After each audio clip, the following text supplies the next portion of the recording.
Hi, good evening. എന്റെ പേര് ഹസീന എന്നാണ്. ഞാനിവിടെ അവണ്ടിത്തറയിലാണ് കണക്ട് ആയിട്ടുള്ളത്. ആദ്യമായിട്ട് കബീർ ബ്രോനെ ATF ഹോളോ ഫ്രെയിമിലേക്ക് സ്വാഗതം ചെയ്യുന്നു. കബീർ ബ്രോ ഒന്ന് സെൽഫ് ഇൻട്രോഡ്യൂസ് ചെയ്യാമോ? പേര് കബീർ, പൊന്നാനി കരിങ്കല്ലത്താനി ഫിറ്റ് ലൈഫിൽ നിന്നാണ് ജോയിന്റ് ആയിട്ടുള്ളത്. പുറങ്ങിലാണ് സ്ഥലം. ഞാന് വിദേശത്തായിരുന്നു. ഇപ്പൊ വന്നിട്ടൊരു മാസം കഴിഞ്ഞു. അപ്പോഴാണ് ഈ കമ്മ്യൂണിറ്റിക്ക് ബ്രദർ മുഖാന്തരം ക്ഷണം ലഭിച്ചു. അപ്പോ അവിടെ ഈ ക്ലബിൽ വരാൻ വേണ്ടി സാധിച്ചു. ന്യൂട്രീഷൻ ഫുഡിനെ പറ്റിയിട്ടും ഒരു അവയർനെസ് ഉണ്ടായി. അതുകൊണ്ടാണ് ഇതിൽ തുടരാൻ വേണ്ടി ഞാൻ താല്പര്യം പ്രകടിപ്പിച്ചത്. Very good, congratulations. നമ്മള് ഇവിടെ ഇന്റർവ്യൂ ചെയ്യുന്നതിന്റെ പ്രധാന ഉദ്ദേശം എന്ന് പറയുന്നത് നമ്മുടെ കമ്മ്യൂണിറ്റിയിലുള്ളവരെ ഒന്ന് ഇൻസ്പയർ ചെയ്യുക എന്നുള്ളതാണ്. കബീർ ബ്രോ ഇപ്പോ നമ്മുടെ കമ്മ്യൂണിറ്റിയിൽ ഒരു മാസമായിട്ടുള്ളൂ വന്നിട്ട് അല്ലെ? അതിനുള്ളിൽ തന്നെ നല്ലൊരു അച്ചീവ്മെന്റോട് കൂടെ സ്റ്റാർട്ട് ചെയ്യാൻ വേണ്ടി സാധിച്ചിട്ടുണ്ട്. ഇനിയുള്ള യാത്ര വളരെ ഭംഗിയായും വളരെ കോൺഫിഡന്റോടു കൂടിയും ആരോഗ്യകരമായും ഫിറ്റായും സാമ്പത്തികപരമായി ഉയർന്നു മുന്നോട്ട് പോവേണ്ടതുണ്ട്. അപ്പോ ശ്രദ്ധിക്കേണ്ട കുറച്ച് കാര്യങ്ങൾ എന്താന്ന് വെച്ച് കഴിഞ്ഞാല്, ഇപ്പോ ക്യാമറയിലേക്ക് നോക്കി സംസാരിക്കുക എന്നുള്ളതാണ്. അതേപോലെ ഒരു സ്ഥലത്ത് ഇരുന്ന് സംസാരിക്കുക, നെറ്റ്വർക്ക് പ്രോപ്പർ ആണ് എന്നുള്ളത് ഉറപ്പുവരുത്തുക. അപ്പൊ മൊബൈലിലാണ് ഉപയോഗിക്കുന്നുണ്ടെന്നുണ്ടെങ്കിൽ അത് ഹോറിസോണ്ടൽ മോഡലിൽ വെക്കുക. ഇപ്പൊ കറക്റ്റ് ആണ്, ഇരിക്കുന്നത് ഓക്കെ ആണ്. അപ്പൊ ഇതേപോലെ കറക്റ്റ് ആയിട്ട് കണ്ടിന്യൂ ചെയ്യാം. അപ്പോ നമുക്ക് പ്രോഗ്രാമിലേക്ക് കിടക്കാം. ഞങ്ങളുടെ കമ്മ്യൂണിറ്റി മെമ്പേഴ്സിന് കബീർ ബ്രോനെ അറിയാൻ താല്പര്യമുണ്ട്. കബീർ ബ്രോ ഇപ്പോ എവിടെ നിന്നാണ് സംസാരിക്കണത്? അതേപോലെ നിങ്ങളുടെ സ്ഥലം എവിടെയാണ്? എന്താണ് വർക്ക് ചെയ്യുന്നത്? അതേപോലെ തന്നെ വീട്ടിൽ ആരൊക്കെ ഉണ്ട് എന്നുള്ള കാര്യങ്ങളൊക്കെ. എന്റെ പേര് കബീർ, സ്ഥലം പൊന്നാനിയില്. വീട്ടില് ഉമ്മ, വൈഫ്, 3 കുട്ടികള്. ഞാന് വിദേശത്തായിരുന്നു. ഇപ്പോ ലീവിന് വന്നതാണ്. അപ്പോഴാണ് എനിക്ക് ഹെർബാലൈഫിനെ കുറിച്ചിട്ട് ഒരു അവയർനെസ് കിട്ടി. അതുകൊണ്ട് ക്ലബിൽ ജോയിന്റ് ആയി. ATF അത്താണിയുള്ള ക്ലബിൽ ജോയിന്റ് ആയി. അത്താണി ക്ലബിലാണ് കണക്ട് ആയിട്ടുണ്ടായിരുന്നത് അല്ലേ? അതെ. അതെ. അപ്പോ കബീർ ബ്രോ ഇപ്പോ എങ്ങനെയാണ് നമ്മളുടെ കമ്മ്യൂണിറ്റിയിൽ വരാനുള്ള ഒരു സാഹചര്യം ഉണ്ടായത്? ആരെങ്കിലും ഇൻവൈറ്റ് ചെയ്തിട്ടാണോ, അതോ ഇങ്ങനെ ഒരു പ്രോഗ്രാം ഉണ്ട് എന്ന് അറിഞ്ഞിട്ട് എങ്ങനെയാണോ വന്നിട്ടുണ്ടായിരുന്നത്? ഇതിനെ കുറിച്ച് എനിക്ക് ആദ്യം കൃത്യമായിട്ടൊരു ധാരണ ഉണ്ടായിരുന്നില്ല. ഇങ്ങനെ ഒരു ഹെർബാലൈഫ് ന്യൂട്രീഷൻ ഫുഡ് ഉണ്ട്, വെയിറ്റ് ലോസ് എന്നൊക്കെ പറയുന്നത് കേട്ടിട്ടുണ്ട്. പിന്നെ എന്റെ ഫൈസലിന്റെ ക്ഷണം ശരിക്കും ഞാൻ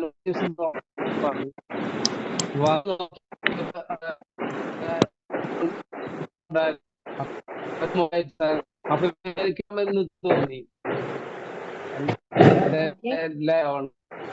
അതിനു വേണ്ടിയിട്ടാണ് ഞാൻ ഈ കമ്മ്യൂണിറ്റി ജോയിൻ ചെയ്തത്. അതെ അല്ലേ?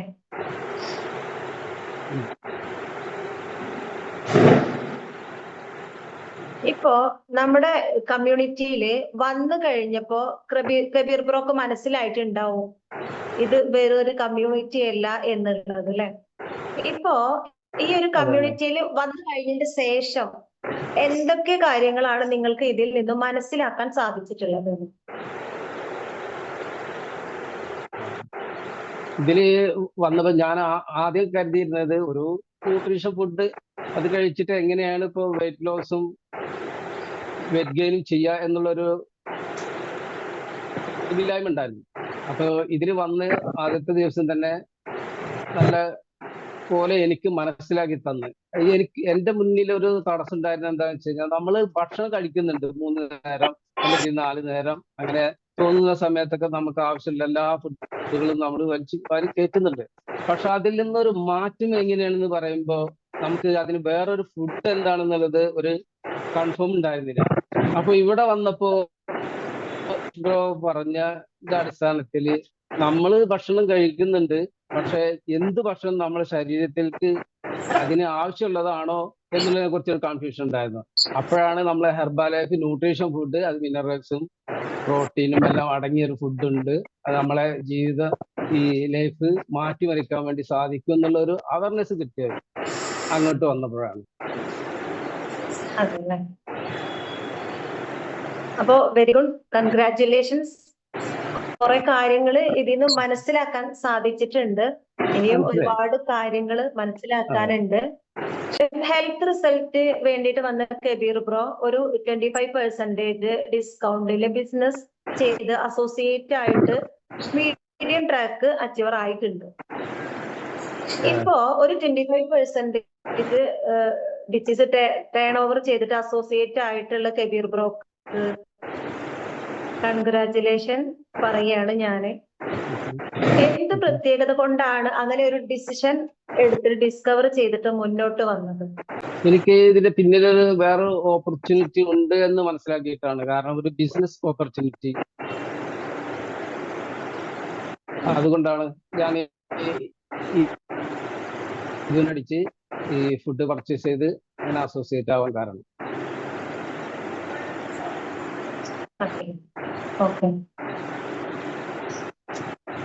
ഇപ്പോ ന്യൂട്രീഷൻ ഫുഡ് ഇൻടേക്ക് ചെയ്യാൻ വരുമ്പോഴോ അല്ലെങ്കിൽ ഹെർബലൈഫ് ബിസിനസ് ഓപ്പർച്യൂണിറ്റിയിലേക്ക് വരുമ്പോഴോ നെഗറ്റീവ് കമന്റുകൾ കേട്ടിട്ടുണ്ടായിരുന്നു?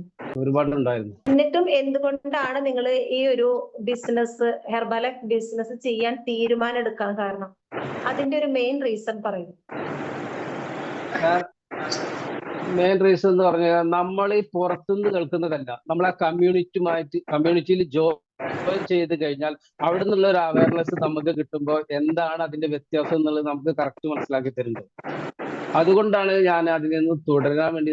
കാരണം എന്റെ ലൈഫ് ഞാനാണ് തീരുമാനിക്കേണ്ടത്, അല്ലേ? അപ്പോൾ ഞാൻ കഴിക്കുന്ന ഫുഡിൽ എനിക്ക് മാറ്റം വരണം എന്നുള്ളത് കൊണ്ടാണ് ഞാൻ അതിൽ ജോയിൻ ചെയ്തത്. അതന്നെയാണ് വേണ്ടത്. ഇപ്പൊ നാട്ടില് പല ബിസിനസ്സുകളും ഉണ്ട് അല്ലെ, പല രീതിയിലുള്ള ബിസിനസ്സും കാര്യങ്ങളും ഒക്കെ ഉണ്ട്. അതിന് നിങ്ങൾക്കും അതിനുള്ള അവസരങ്ങളും ഉണ്ട്. എന്നാല് ഹെർബലൈഫ് ബിസിനസ് ചെയ്യാൻ തീരുമാനം എടുക്കാനുള്ള ഒരു പ്രത്യേക ഒരു റീസൺ ഉണ്ടാവും. ആ ഒരു റീസൺ പറയും.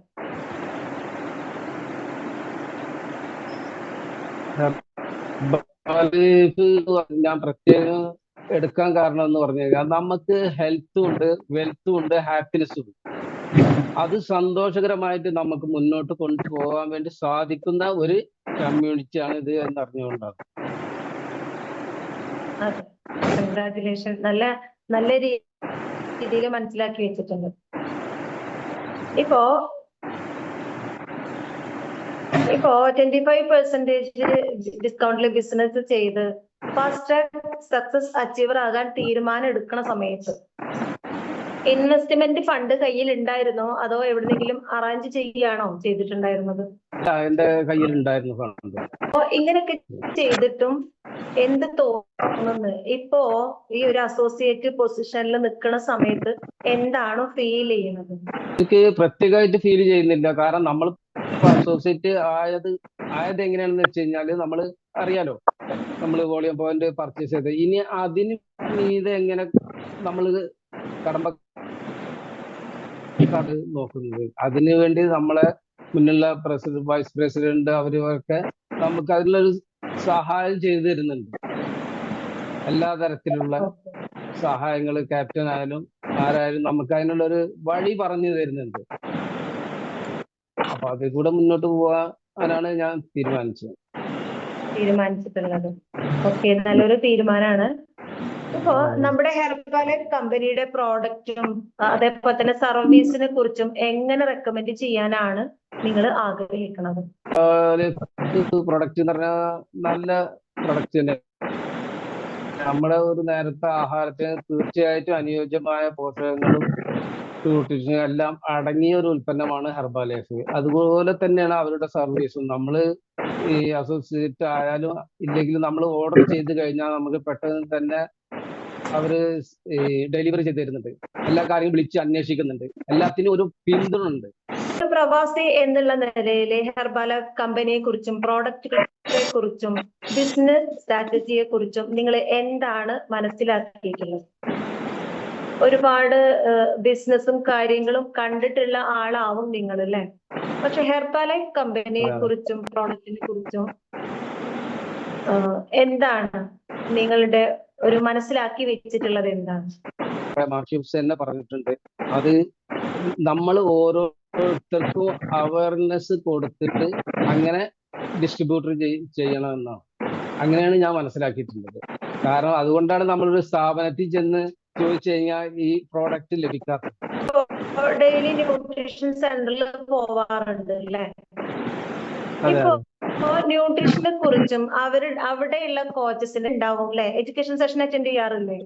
അപ്പൊ ആ ഒരു എഡ്യൂക്കേഷൻ സിസ്റ്റത്തിനെ കുറിച്ചും ഒക്കെ ഉള്ള ഒരു അഭിപ്രായം എന്താണ്?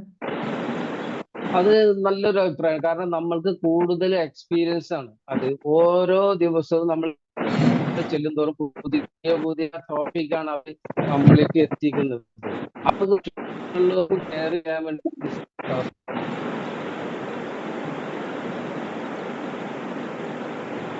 ഓക്കെ. അതേപോലെ തന്നെ നമ്മളിപ്പോ ഒരു ന്യൂട്രീഷൻ ഫുഡ് കഴിക്കുന്നുണ്ട് അല്ലെ? നമ്മൾ മുന്നേയും ഫുഡ് കാര്യങ്ങളൊക്കെ കഴിച്ചിരുന്ന് നമുക്കൊരു കോച്ച് ഉണ്ടായിരുന്നോ? ഇല്ല. ഇപ്പൊ എന്തിനും ഏതിനും ബാക്കിൽ നിന്ന് നമുക്കൊരു സപ്പോർട്ട് തരാന്, ഗൈഡ് തരാന് ഒരാൾ ഉണ്ടാവുമ്പോ നമ്മൾ എന്ത് കാര്യം നല്ല അടിപൊളിയായിട്ട് നല്ല സക്സസ് ആയിട്ട് നമുക്കത് ചെയ്യാൻ സാധിക്കും. അപ്പോ അതേപോലെ തന്നെ ഇപ്പൊ ഒരു ന്യൂട്രീഷൻ ഫുഡ് കഴിക്കാൻ തുടങ്ങിയപ്പോ നിങ്ങൾക്കൊരു കോച്ചിനെ കിട്ടിയിട്ടുണ്ടാവുമോ? ഒരുപാട് കോച്ചുമാരെ കിട്ടിയിട്ടുണ്ടാവും. അപ്പൊ ആ ഒരു കോച്ചുമാരെ കുറിച്ചിട്ടുള്ള അവരുടെ സർവീസിനെ കുറിച്ചിട്ട് എന്താണ് നിങ്ങൾക്ക് പറയാനുള്ളത്? തന്നെയാണ് എനിക്ക് പറയാനുള്ളത്. ആദ്യമായിട്ട് ഞാൻ വന്ന അന്ന് മുതൽ തന്നെ നമ്മളെ കോച്ച് നമുക്ക് നല്ല സപ്പോർട്ട് തരുന്നുണ്ട്. അതിനനുസരിച്ചുള്ള അവയർനെസ് അവർ മുകളിൽ അസോസിയേറ്റ് ആണെങ്കിലും നമുക്ക് നല്ല സഹകരണം, ഏത് ടൈമിലും വിളിക്കലും അന്വേഷിക്കലും എല്ലാം ഫുഡ് കഴിക്കുന്നുണ്ടോ, അത് ഏത് രീതിയിലാണ് എന്നെല്ലാം അന്വേഷിക്കുന്നുണ്ട്. അതിന് നല്ലൊരു താങ്ക്സ് ഉണ്ട് അവർക്ക്. ഹോട്ടലിലും അവിടെയൊക്കെ പോയി കഴിച്ചാൽ കിട്ടാത്ത ഒരു ഇതാണ് കിട്ടിയിട്ടുള്ളത്. അപ്പൊ എന്തായാലും കൺഗ്രാറ്റുലേഷൻ, സൂപ്പർ പ്രസന്റേഷൻ ആയിരുന്നു. ഇപ്പൊ ഹെർബലൈഫ് ബിസിനസ്സിലേക്ക് കാലെടുത്ത് വെച്ചിട്ടേ ഉള്ളൂ. അതുകൊണ്ട് തന്നെ നമ്മളിപ്പോ ഹൈബ്രിഡ് മോഡലിലാണ്, ഓൺലൈൻ ആയാലും ഓഫ്ലൈൻ ആയാലും നമ്മൾ ഈ ഒരു ബിസിനസ് ചെയ്യാൻ പോകുന്നത് ഹൈബ്രിഡ് മോഡലാണ്. അതിനുള്ള കാര്യങ്ങളാണ് ഇനിയുള്ള ദിവസങ്ങളിൽ നിങ്ങൾ പഠിക്കാൻ പോകുന്നത്. ഇതിൽ പ്രധാനമായിട്ട് ശ്രദ്ധിക്കേണ്ട കുറച്ച് കാര്യങ്ങൾ ഞാൻ പറഞ്ഞുതരാം. ഓക്കെ, നോട്ട് ചെയ്ത് വെക്കാൻ പറ്റുവെച്ചാല് ഒന്ന് നോട്ട് ചെയ്ത് വെച്ചോളൂ കേട്ടാ. ഒന്നാമതായിട്ട് വരുന്ന കാര്യം എന്താന്ന് വെച്ച് കഴിഞ്ഞാല്, നേരത്തെ ഞാൻ പറഞ്ഞല്ലോ ഒരു കോച്ചിന്റെ ഗൈഡൻസ് എന്ന് പറഞ്ഞല്ലോ. അപ്പൊ ആ ഒരു കോച്ചുമായിട്ട് നിരന്തരം കമ്മ്യൂണിക്കേഷനിൽ ഉണ്ടാവണം എന്നുള്ളതാണ്. കാരണം എന്താന്ന് വെച്ച് കഴിഞ്ഞാല് നമ്മളുടെ കാര്യം നോക്കാന് ഉണ്ടാവുള്ളൂ. കോച്ചുമാർക്ക് എന്ന് പറഞ്ഞാല് അങ്ങനെയല്ല, ഒരുപാട് പേരുടെ കാര്യങ്ങൾ നോക്കാനുണ്ടാവും അല്ലെ, ഒരുപാട് പേർക്ക് ഗൈഡൻസ് കൊടുക്കാനുണ്ടാവും. അപ്പോ ഹെൽത്ത് റിസൾട്ട് ആയാലും വെൽത്ത് റിസൾട്ട് ആയാലും അവർക്ക് ഒരുപാട് പേർക്ക് എടുത്ത് കൊടുക്കാണ്ടാവും. കോച്ചിന് നിങ്ങളെ വിളിക്കുന്നതിനേക്കാളും നിങ്ങളെ അവര് വിളിക്കില്ല എന്നല്ല, പക്ഷെ ആവശ്യം നമ്മളുടേതാണ്. അപ്പൊ കോച്ച് ഇങ്ങോട്ട് വിളിക്കണത് നോക്കി നിൽക്കാതെ കോച്ചിന് എപ്പോഴും അങ്ങോട്ട് വിളിക്കാനായിട്ട് ശ്രദ്ധിക്കുക. നിരന്തരം കോച്ചുമായിട്ട് ഒരു കമ്മ്യൂണിക്കേഷനിൽ ഉണ്ടാവുക എന്നുള്ളതാണ് ഫസ്റ്റ് നമ്മൾ ചെയ്യേണ്ട കാര്യം. ഓക്കെ. രണ്ടാമത് ചെയ്യുന്ന കാര്യം എന്താന്ന് വെച്ച് കഴിഞ്ഞാൽ ലൈവ് ആയിട്ടുള്ള സൂം മീറ്റിങ്ങുകളിൽ നിർബന്ധമായിട്ടും പങ്കെടുക്കണം. നമുക്ക് ഓരോ കാറ്റഗറിയിലും ഓരോ സെഷൻസ് നമുക്ക് കിട്ടുന്നുണ്ട്. അപ്പൊ അതിന്റെ വാല്യൂ നമ്മൾ മനസ്സിലാക്കിയിട്ട് സൂം മീറ്റിങ്ങുകൾ നിർബന്ധമായിട്ടും പങ്കെടുക്കണം എന്നുള്ളതാണ് രണ്ടാമത്തെ കാര്യം. മൂന്നാമത് പറയാനുള്ള കാര്യം എന്താന്ന് വെച്ച് കഴിഞ്ഞാല് ക്ലബിൽ ട്രെയിനിങ്സ് നടക്കാറുണ്ടാവും. നമ്മളൊരു ന്യൂട്രീഷൻ സെന്ററിൽ പോയിട്ടാണ് ഫുഡ് കഴിക്കുന്നത്. അവിടെ വെച്ചിട്ട് ചില ട്രെയിനിങ്ങുകളൊക്കെ ഉണ്ടാവും. അതിലൊക്കെ നിർബന്ധമായിട്ടും പങ്കെടുക്കുക എന്നുള്ളതാണ്. നെക്സ്റ്റ് പറയാനുള്ളത്, സിസ്റ്റത്തിന്റെ ആക്ഷൻ പ്ലാൻ നിങ്ങൾക്ക് വരും, അത് കൃത്യമായിട്ട് ഫോളോ ചെയ്യുക എന്നുള്ളതാണ്. എന്ത് കാര്യങ്ങളും നമ്മൾ പറയുന്നത് കേട്ടിട്ട് അങ്ങോട്ട് വിട്ടു പോവാതെ ഫോളോ ചെയ്തിട്ട് അത് നമ്മൾ ലൈഫിൽ അപ്ലൈ ചെയ്താലാണ് കാര്യമുള്ളൂ. അപ്പൊ അതേപോലെ തന്നെ സിസ്റ്റത്തിന്റെ ആക്ഷൻ പ്ലാന് നിങ്ങൾക്ക് വരുന്ന സമയത്ത് കൃത്യമായിട്ട് അത് ഫോളോ ചെയ്യുക എന്നുള്ളത് നിർബന്ധമാണ്. നെക്സ്റ്റ് പറയാനുള്ള കാര്യം, ബിസിനസ് എക്സ്ചേഞ്ച് ഓഫ് വാല്യൂ ആണ്. അതുകൊണ്ട് തന്നെ പ്രോഡക്റ്റ്, കമ്പനി, കോച്ച്, റിസൾട്ട് ഇവരിൽ നിങ്ങൾ വിശ്വസിക്കാൻ തയ്യാറാവുക എന്നുള്ളത് പ്രധാനപ്പെട്ട ഒരു കാര്യമാണ്. ഓക്കെ, അതിൽ നമുക്കൊരു വിശ്വാസം ഉണ്ടായാൽ കറക്റ്റ് ആയിട്ട് നമുക്കത് ചെയ്യാൻ സാധിക്കുള്ളൂ. അപ്പൊ അതിലൊക്കെ വിശ്വസിക്കുക എന്നുള്ളത് നിർബന്ധമുള്ള കാര്യമാണ്. ചുരുക്കി പറഞ്ഞു കഴിഞ്ഞാല് നമ്മുടെ സീനിയർ കോച്ചുമാരൊക്കെ പറയാറുണ്ട്, നമ്മുടെ സ്വന്തമായിട്ടുള്ള ബ്രെയിന് ഉണ്ടല്ലോ, അത് മാറ്റി വെച്ചിട്ട് സിസ്റ്റത്തിൻ്റെതായിട്ടുള്ള ബ്രെയിന് യൂസ് ചെയ്യുക എന്നുള്ളത്. പറഞ്ഞു വരുന്നത് നമ്മുടെ സീനിയർ കോച്ചുമാരൊക്കെ എന്താണോ പറയുന്നത് അത് കറക്റ്റ് ആയിട്ട് നമ്മൾ യൂസ് ചെയ്യുക എന്നുള്ളതാണ്. പിന്നെ ഇപ്പൊ ചെയ്തുകൊണ്ടിരിക്കുന്ന കാര്യങ്ങള് നന്നായിട്ട് ചെയ്യാം. രാവിലെ മെഡിറ്റേഷൻ ചെയ്യാം. ഒരു ഗോള് ബുക്ക് വാങ്ങിച്ചിട്ട് നമ്മളുടെ ഗോളുകൾ അതിൽ എഴുതി സെറ്റ് ചെയ്ത് വെക്കുക എന്നുള്ളതാണ്. ഗോള് സെറ്റ് ചെയ്യുമ്പോൾ ശ്രദ്ധിക്കേണ്ട കാര്യം എന്താണെന്ന് വെച്ച് കഴിഞ്ഞാല് വെറുതെ അങ്ങനെ എഴുതിയിട്ട് പോവല്ല, അത് മനസ്സിൽ നമ്മളുടെ ഉള്ളിലും മൈൻഡിലും കൊടുത്തു കഴിഞ്ഞിട്ട് വേണം അത് എഴുതാനായിട്ട്. ഗോള് സെറ്റ് ചെയ്യുമ്പോൾ ആദ്യം തന്നെ ഡേറ്റ് എഴുതുക, അത് എഴുതുന്ന ടൈം അടക്കം എഴുതി കറക്റ്റ് ആയിട്ട് എഴുതി വെച്ച് കഴിഞ്ഞാല് നമ്മൾ എന്താണോ ആഗ്രഹിക്കുന്നത്, എന്താഗ്രഹിച്ചിട്ടാണോ എഴുതിയിട്ടുള്ളത്, നമുക്കത് നടക്കും എന്നുള്ളതാണ്. മാത്രമല്ല, അത് എഴുതിയിട്ട് ഒരു ഭാഗത്ത് മേശയുടെ ഉള്ളിലോ എവിടെയെങ്കിലും ഡ്രോയറിലോ കൊണ്ടുപോയി വെക്കാതെ ഡെയിലി നമ്മൾ കാണുന്ന വിധത്തിൽ അതൊന്നുകിൽ ഒട്ടിച്ചു വെക്കുക, വാളിലൊക്കെ ഒട്ടിച്ചു വെക്കുക, അല്ലാച്ച പുസ്തകത്തിലായാലും ഡെയിലി എടുക്കുന്നതിന് മുന്നേ മോർണിംഗ് എഴുന്നേൽക്കുന്നത് ഉള്ള സമയത്തും നമ്മൾ അത് എടുത്തു വായിക്കുക എന്നുള്ളതാണ്. അങ്ങനെ ചെയ്തു കഴിഞ്ഞാല് നമുക്ക് തീർച്ചയായിട്ടും നമുക്കത് അച്ചീവ് ചെയ്യാൻ സാധിക്കും എന്നുള്ളതാണ്. ചിലവരൊക്കെ കണ്ടിട്ടുണ്ട്, നമ്മൾ ഗോൾ എഴുതിയിട്ട് കൊണ്ടുപോയി എവിടെയെങ്കിലും വെക്കുക, എന്നിട്ട് ഞാൻ ഗോൾ എഴുതിയത് ശരിയായി എന്ന് പറയും. പക്ഷെ അങ്ങനല്ല, നമ്മൾ ഡെയിലി നമ്മൾ എപ്പോഴും കാണുന്നോടത്ത് അതുപോലെ എഴുതിയിട്ട് വെക്കുക എന്നുള്ളതാണ്. നെക്സ്റ്റ് പറയാനുള്ള ഒരു കാര്യം, ഫാമിലിയോട് കൂടിയിട്ട് നല്ല ക്വാളിറ്റി ടൈം സ്പെൻഡ് ചെയ്യുക എന്നുള്ളതാണ്. ഇത് നമ്മൾ എടുത്തു നോക്കുമ്പോൾ ഒട്ടുമിക്ക ആൾക്കാർക്കും ടൈം ഇല്ല എന്നാണ് പറയുന്നത്. പ്രത്യേകിച്ച് ഫാമിലിയുടെ കൂടെ ടൈം സ്പെൻഡ് ചെയ്യാൻ പറ്റാത്ത ആൾക്കാരൊക്കെ നമ്മൾ ഇന്ന് കണ്ടുവരുന്നുണ്ട്. പക്ഷെ ടൈം എന്തായാലും ഫാമിലിക്ക് നല്ല ക്വാളിറ്റി, നല്ല നല്ല സമയങ്ങള് നമ്മുടെ ഫാമിലിക്ക് നമ്മൾ കൊടുക്കുക എന്നുള്ളതാണ്. ഇപ്പോ കബീർ ബ്രോക്ക് നമ്മുടെ ലൈഫിലുള്ള ഏറ്റവും വലിയ അസറ്റ് എന്താണെന്ന് അറിയോ? ഫോക്കസ് ആണത്. കുറെ വർക്ക് ചെയ്യുക എന്നുള്ളതല്ല, ചെയ്യുമ്പോ അത് നല്ല വർക്ക് ചെയ്യുന്ന സമയത്ത് നമുക്ക് നല്ല എനർജി ലോസ് ആവുമ്പോ എന്നാ പക്ഷെ ഒന്നിൽ തന്നെ നമ്മൾ ഫോക്കസ് ചെയ്ത് കഴിഞ്ഞാല് നമുക്ക് നല്ല രീതിയിൽ സക്സസ് ആവാൻ പറ്റും. കുറെ പകുതി അവിടെ ചെയ്തിട്ട് കുറെ ഇവിടെ പകുതി ചെയ്തിടുന്നല്ല, ഒന്ന് തന്നെ ചെയ്യണമെങ്കിൽ ആ ഒന്നിൽ ഫോക്കസ് ചെയ്തിട്ട് നമ്മൾ കറക്റ്റ് ആയിട്ട് വർക്ക് ചെയ്യുകയാണെന്നുണ്ടെന്നുണ്ടെങ്കിൽ നമുക്ക് സിമ്പിൾ ആയിട്ട് വിജയിക്കാൻ പറ്റും എന്നുള്ളതാണ്. ഇനിയുള്ള യാത്രയിൽ ഡിജിറ്റൽ പ്രോജക്റ്റുകളാണ് കബീർ ബ്രോയെ വർക്ക് ചെയ്യിപ്പിക്കേണ്ടത്. നിങ്ങൾ ഇല്ലാത്ത സമയത്തും ഇൻകം ജനറേറ്റ് ചെയ്യണ വർക്കുകൾ ചെയ്യണം എന്നർത്ഥം. ഇപ്പൊ വളരെ സന്തോഷമുണ്ട് ഇപ്പൊ ഈ ഒരു നെക്സ്റ്റ് ലെവല് കബീർ ബ്രോക്ക് വരാൻ സാധിച്ചതിൽ. അവസാനമായിട്ട് ഞാനൊരു കാര്യം ചോദിക്കട്ടെ, നമ്മുടെ കമ്മ്യൂണിറ്റി മെമ്പേഴ്സിനോട് കബീർ ബ്രോക്ക് ഒത്തിരി തിരക്ക് പിടിച്ചിട്ടുള്ള ഈ ഒരു ലൈഫില് എന്താണ് പറയാനുള്ളത്? ഒത്തൊരുമിച്ചിട്ട് മുന്നോട്ട് പോവാ. ഈ ഒരു ഒരുപാട് പേരുണ്ട്. ഓക്കെ, നമ്മൾ അറിഞ്ഞിട്ടുള്ള ഈ ഒരു കമ്മ്യൂണിറ്റി ഇനിയും നമ്മളുടെ ചുറ്റുപാടുള്ള ഒരുപാട് ആളുകൾക്ക് ഇനിയും അറിയാത്തതായിട്ടുണ്ട് അല്ലെ? അങ്ങനെ അറിയാത്തവരിലേക്ക് നമ്മൾക്ക് കിട്ടിയ ഹെൽത്ത് ആയാലും വെൽത്ത് ആയാലും മറ്റുള്ളവർക്ക് നല്ല രീതിയിൽ ഷെയർ ചെയ്ത് കൊടുക്കുക.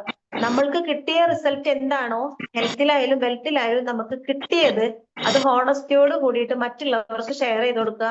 ആരോഗ്യത്തിന്റെ കാര്യത്തിലായാലും സാമ്പത്തികപരമായിട്ടായാലും നമ്മൾ എങ്ങനെയാണോ ഇരിക്കുന്നത് അതേപോലെ എല്ലാവരും നല്ല ആരോഗ്യമായിട്ട് ഇരിക്കട്ടെ എന്നുള്ളത് വിചാരിച്ചിട്ട് അവർക്ക് നമുക്ക് കിട്ടിയ നല്ല കാര്യങ്ങൾ ഷെയർ ചെയ്ത് കൊടുക്കുക. അപ്പൊ ഓക്കെ, ഓൾ ദ ബെസ്റ്റ്. ഇനി നെക്സ്റ്റ് പറയാനുള്ള കാര്യം എന്താന്ന് വെച്ച് കഴിഞ്ഞാല്, അടുത്തൊരു ഇന്റർവ്യൂ വരുന്നത് 50,000 ഒക്കെ അച്ചീവ് ചെയ്തിട്ടാവും നെക്സ്റ്റ് മന്ത് നമുക്ക് ഇതേപോലെ ഒരു ഇന്റർവ്യൂ എടുക്കാൻ പറ്റുക. അതില് പങ്കെടുക്കാൻ സാധിക്കട്ടെ നിങ്ങൾക്ക്.